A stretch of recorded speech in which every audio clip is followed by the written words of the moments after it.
നമസ്കാരം, ഞാൻ മനോജ് നെടിയാക്കൽ. പുതിയൊരു വീഡിയോയിലേക്ക് എല്ലാവർക്കും സ്വാഗതം.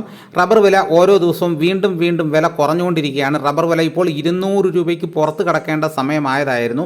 അപ്പോൾ എന്തുകൊണ്ടാണ് ഈ റബ്ബർ വില ഇപ്പോൾ കുറയാൻ വീണ്ടും കാരണം? അപ്പോൾ അതൊക്കെയാണ് ഇന്ന് ഞാൻ വീഡിയോയിലൂടെ പറയുന്നത്. റബ്ബറിന് സീസൺ ആയതിൻ്റെ പേരിൽ ടയർ കമ്പനികൾ റബ്ബർ വില കുറച്ചു. കിലോയ്ക്ക് 6 രൂപയാണ് കഴിഞ്ഞ വാരം കുറഞ്ഞത്. ടയർ കമ്പനികളുടെ വിതരണക്കാരും ഏജന്റുമാരും ബ്രോക്കർമാരും എല്ലാം സീസൺ ആയതിൻ്റെ പേരിൽ വീണ്ടും വില കുറച്ചാണ് ആവശ്യപ്പെടുന്നതെന്ന് കർഷകർ പറയുന്നു.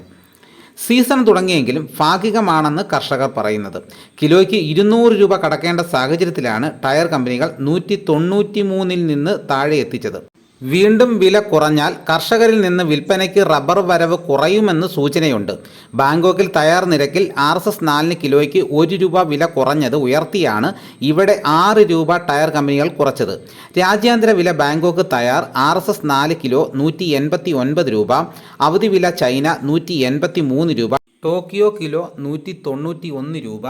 അമേരിക്ക ഉയർത്തിയ തീരുവ യുദ്ധം മറികടക്കാൻ ചൈനീസ് ടയർ മേഖല തായ്ലൻഡുമായി നികുതി രഹിത റബ്ബർ ഇറക്കുമതി പദ്ധതിക്ക് തുടക്കം കുറിച്ചു. ബെയ്ജിങ്ങും ബാങ്കോക്കും തമ്മിലുള്ള പുതിയ വ്യാപാര ഉടമ്പടിയെക്കുറിച്ചുള്ള ആശങ്കയിൽ ഒരു വിഭാഗം നിക്ഷേപകർ അവധി വ്യാപാരത്തിൽ നിന്നും പെടുന്നതിനെ പിൻവലിഞ്ഞു.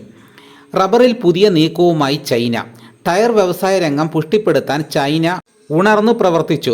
അമേരിക്കൻ തീരുവ ഭീഷണികൾ ടയർ ഉൽപ്പാദനത്തിലും കയറ്റുമതിക്കും തടസ്സം ഉളവാക്കാതിരിക്കാൻ താഴ്ന്ന വിലയ്ക്ക് അസംസ്കൃത വസ്തുക്കൾ ലഭ്യമാക്കാനുള്ള തിരക്കിട്ട നീക്കത്തിലാണ് ബെയ്ജിങ്ങും.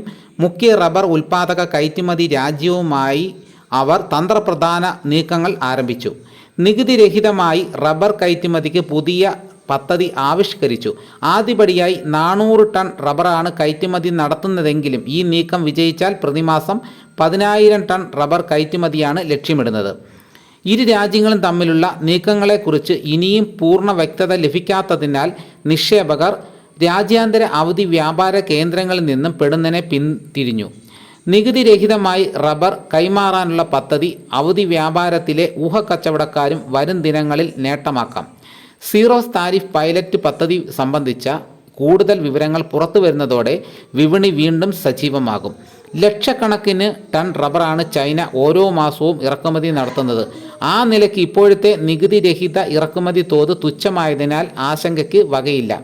കേരളത്തിൽ പല അവസരത്തിലും മഴ ടാപ്പിംഗ് തടസ്സപ്പെടുത്തിയെങ്കിലും റെയിൻ ഗാർഡ് ഇട്ട തോട്ടങ്ങളിൽ കാര്യമായ തടസ്സങ്ങളില്ലാതെ റബ്ബർ വെട്ടിന് കർഷകർക്ക് അവസരം ലഭിച്ചു.